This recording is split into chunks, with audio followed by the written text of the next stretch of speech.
Security की कमी हुई है।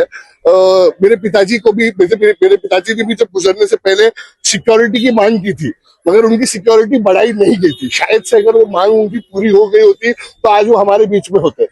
मेरी भी सिक्योरिटी एक दिन में गायब हो गई, तो अगर मुझे गोली लगती है और मुझे अगर मेरी हत्या हो जाती है तो इसका जवाबदार कौन रहेगा, ये मेरा सवाल है। आज मैं हूँ, आप लोग से बात कर रहा हूँ, अगर कल को मुझे कुछ होता है तो इसका जवाबदार कौन रहेगा, ये मेरी मांग है। राष्ट्रवादी कांग्रेस पार्टी के विधायक जिशान सिद्दीकी शुक्रवार की शाम बांद्रा पुलिस स्टेशन पहुंचे और उन्होंने अपनी शिकायत दर्ज कराई। बता दें कि जिशान सिद्दीकी को लगातार धमकियां मिल रही हैं। इससे पहले भी उन्हें सोशल मीडिया पर धमकी आई थी और उन्होंने इसकी शिकायत भी की थी, लेकिन फिर उन्हें उनके व्हाट्सएप पर धमकी आई है, जिसकी शिकायत उन्होंने आज की। इससे पहले बता दें कि बाबा सिद्दीकी जो उनके पिता थे, महाराष्ट्र सरकार में मंत्री थे, अनेक बार विधायक रह चुके थे, उनकी हत्या कर दी गई थी। तब से जिशान सिद्दीकी को धमकियों का सामना करना पड़ रहा है। इस मुद्दे को लेकर वो मुंबई हाई कोर्ट में भी गए हैं, जहां सुनवाई हो रही है। उनकी सुरक्षा अचानक कम कर दी गई थी, ऐसा उनका आरोप है और इससे उन्हें डर नहीं लगता। लेकिन उनका ऐसा कहना है कि उनके पिता के जो हत्यारे हैं उसके पीछे मास्टरमाइंड कौन है, इसका अगर पता चलता है, इसका अगर खुलासा होता है तो गोली खाने के लिए भी तैयार हैं। और ऐसा उन्होंने कहा है कि मैं एक विधायक हूं और विधायक को अगर इस तरह की धमकी आती है तो आम आदमी की क्या स्थिति हो सकती है, यह सोचा जा सकता है। उन्होंने यह भी कहा है कि इस संबंध में वो मुख्यमंत्री देवेंद्र फडणवीस से मिलेंगे। उन्हें उम्मीद है कि उन्हें न्याय मिलेगा।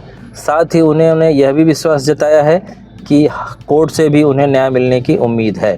हालांकि उन्होंने कहा है कि इसके पीछे जो उन्हें धमकियां दे रहे हैं या उनके पिता की जिन्होंने हत्या करवाई है, उनका खुलासा होना ज़रूरी है और इसके लिए वे सतत प्रयास करते रहेंगे। उन्हें उम्मीद है कि उन्हें न्याय मिलेगा। सिक्योरिटी की कमी हुई है। मेरे पिताजी को भी मेरे पिताजी ने भी जब गुजरने से पहले सिक्योरिटी की मांग की थी, मगर उनकी सिक्योरिटी बढ़ाई नहीं गई थी। शायद से अगर वो मांग उनकी पूरी हो गई होती तो आज वो हमारे बीच में होते। मेरी भी सिक्योरिटी एक दिन में गायब हो गई, तो अगर मुझे गोली लगती है और मुझे अगर मेरी हत्या हो जाती है तो इसका जवाबदार कौन रहेगा, ये मेरा सवाल है। आज मैं हूँ, आप लोग से बात कर रहा हूँ, अगर कल को मुझे कुछ होता है तो इसका जवाबदार कौन रहेगा, ये मेरी मांग है। सुनीता पवार बहिनी, पार्थ पवार दादा, उन्होंने बहुत साथ हमेशा दिया है।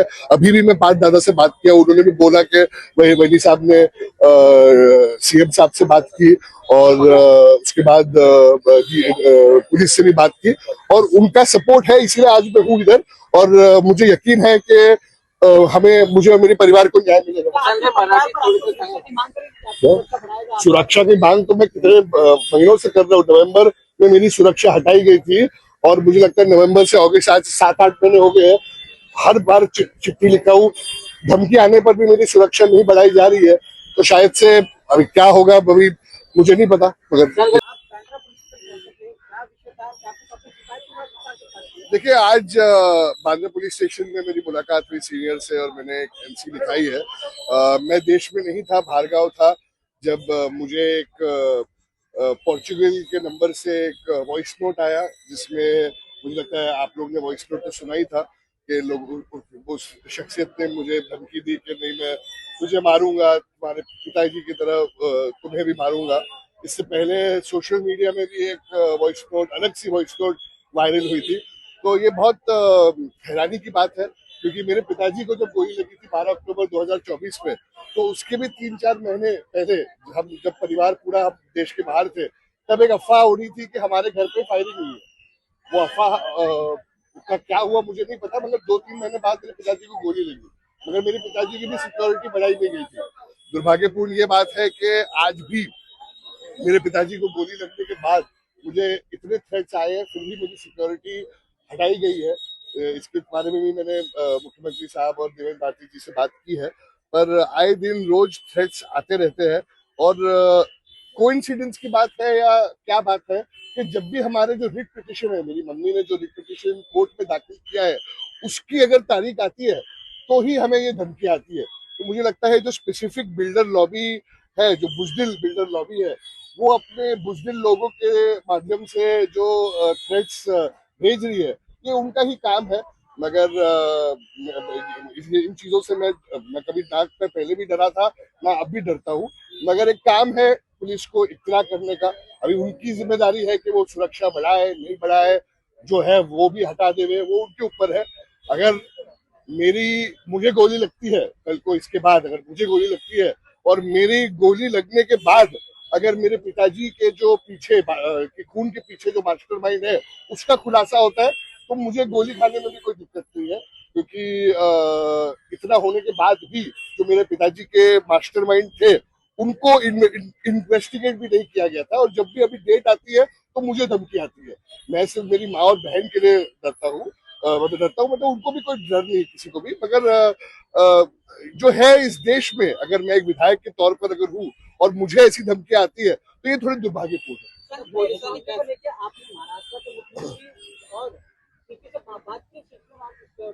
जी, जैसे ही मुझे ये थ्रेट आया था तो मैंने माननीय मुख्यमंत्री देवेंद्र फडणवीस जी को भी वॉइस नोट भेजी थी। देवेंद्र भारती जी को, मुंबई के कमिश्नर को भी मैंने वॉइस नोट भेजा था जो मुझे आया था। और बाहरगांव जाने से पहले मैं फडणवीस साहब से मिला भी था और मैंने कहा था कि मेरी सुरक्षा हटाई गई थी, शायद से उनकी जानकारी में हो या ना हो। क्योंकि पिछली बार जब मेरी मम्मी ने रिट पिटीशन दाखिल की थी, कोइंसिडेंटली 2 दिन बाद मेरी सिक्योरिटी को हटाया गया। मेरे साथ 8 पुलिस वाले थे गन्स के साथ। मेरी बिल्डिंग में तकरीबन 22 पुलिस वाले थे।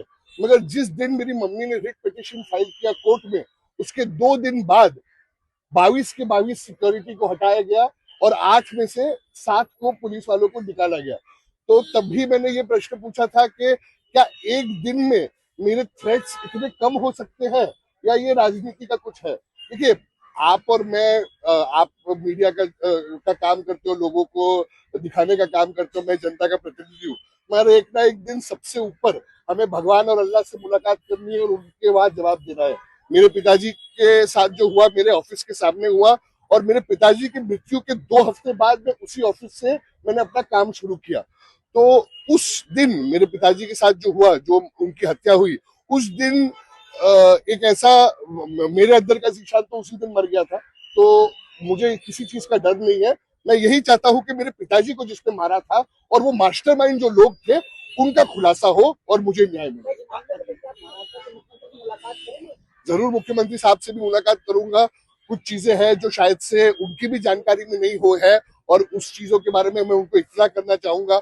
सिक्योरिटी के बारे में भी बात करना चाहूंगा, और पिताजी के जो न्याय के लिए जो हम जस्टिस मांग रहे हैं उसके लिए भी बात करना चाहूंगा। कि जब भी रिपिटेशन की डेट आती है तो धमकी आती है, तो ये कोइंसिडेंस है या बिल्डर लॉबी की बुजदिलगी है। आपके मामला चल रहा है, कहीं ना कहीं ये चले कि पूरे की जांच की अब तक की बात करें, आपको कैसे बनते क्या ठीक तरीके से जांच में थोड़ी लापरवाही।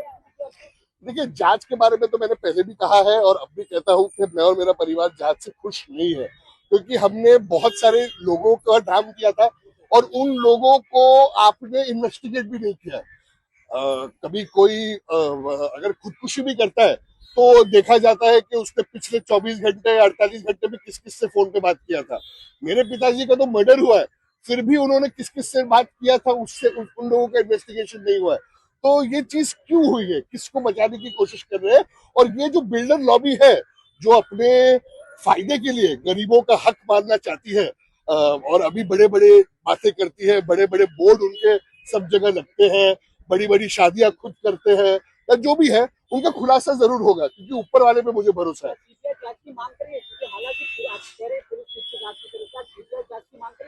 देखिए, वो जो मेरे लीगल टीम से बात करना पड़ेगा, मगर एक बाप के बेटे के नाते मैं यही रिक्वेस्ट करूंगा कि जो हमें जिस पे शक है उनका इंटरोगेशन किया जाए। आए दिन जो मुझे एक विधायक होने के बाद भी जो मुझे धमकियां मिल रही है उस पर भी कार्रवाई हो। क्योंकि अगर मैं एक पब्लिक रिप्रेजेंटेटिव होने के बाद अगर मैं अपने आप को ये देश में सेफ नहीं महसूस कर सकता हूँ, तो एक आम आदमी अपने आप को कैसे करेगा। आज हम बांद्रा वेस्ट में खड़े हैं। मेरे पिताजी ने 15 साल बांद्रा वेस्ट में लगातार चुनाव जीता है। हिंदू, मुसलमान, सिख, ईसाई, हर धर्म के हर वर्ग के लोग मेरे पिताजी को मानते हैं। और आज अगर मैं देश के बाहर हूँ, यही लोग मुझे फोन करके कहते हैं कि जीशान तू बेहतर है बाहर ही रहे, इधर इधर तू सेफ नहीं है। तो ये चीज सुन के बुरा लगता है। महसूस करते कि आप महसूस क्या, अगर ऐसा डर लगता था तो मैं आता ही नहीं ना। मैं आया और मैं अपने कानून व्यवस्था के पास आया और मैंने कंप्लेन लिखाई, क्योंकि मुझे कोई चीज का डर नहीं है। ये बुजदिल लोग हैं, ये बिल्डर लॉबी भी बुजदिल है, मगर जस्टिस है और हमें न्याय है। मुझे मुख्यमंत्री साहब से भी जस्टिस की मांग है, कोर्ट से भी जस्टिस की मांग है, और एक आम नागरिक के नाते मैं सोचता हूँ कि न्याय जरूर मिलेगा। माझी भेट झाली, आता मी आजपर्यंत मुंबईमध्ये मैं मुंबई में आया हूँ, और मी माझी मैंने जो तकरार है वो भी मैंने फाइल की है। अभी जो मुंबई पुलिस फैसला लेगी वो करेगा, मेरा जो काम था मैंने वो कर दिया। आपको भरोसा है मुंबई पुलिस पर? वो एक मेरा जो जो एक पता नहीं, अभी मैं वो उसमें जवाब कैसा दूं। अगर मैं मेरे पिताजी का बेटा होने के नाते मैं बोल सकता हूँ कि डिपार्टमेंट में कुछ लोग हैं जो जानते हैं कि मेरे और मेरे परिवार के साथ क्या मेरे पे बीत रही है, मगर आए दिन ये होने के बाद भी अगर हमें न्याय नहीं मिल रहा है तो हम क्या कर सकते हैं। मगर मुझे उच्च न्यायालय पे पूरा भरोसा है। आपकी सुरक्षा को लेकर कोर्ट ने भी कुछ इंस्ट्रक्शन दिए तो कोर्ट ने भी पुलिस से मांग की थी कि आपने इनकी सुरक्षा हटाई कैसे।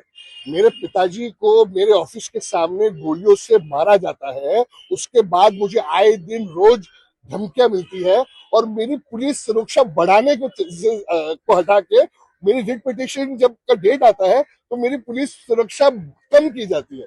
तो इसका जवाब तो आपको पुलिस ही देगी। दिल्ली धमकियों के बाद भी सुरक्षा बढ़ाई जाएगी आपको लगता पता नहीं, शायद से जो एक पुलिस वाले दो पुलिस वाले हैं उनको भी हटाया जाए तो ठीक है। हम तो किसी से डरते नहीं है, गोली लगनी है लग जाएगी। पिताजी को जो जिन्होंने मारा है उसका न्याय मिले तो मैं 100 गोलियां खाने के लिए तैयार हूँ।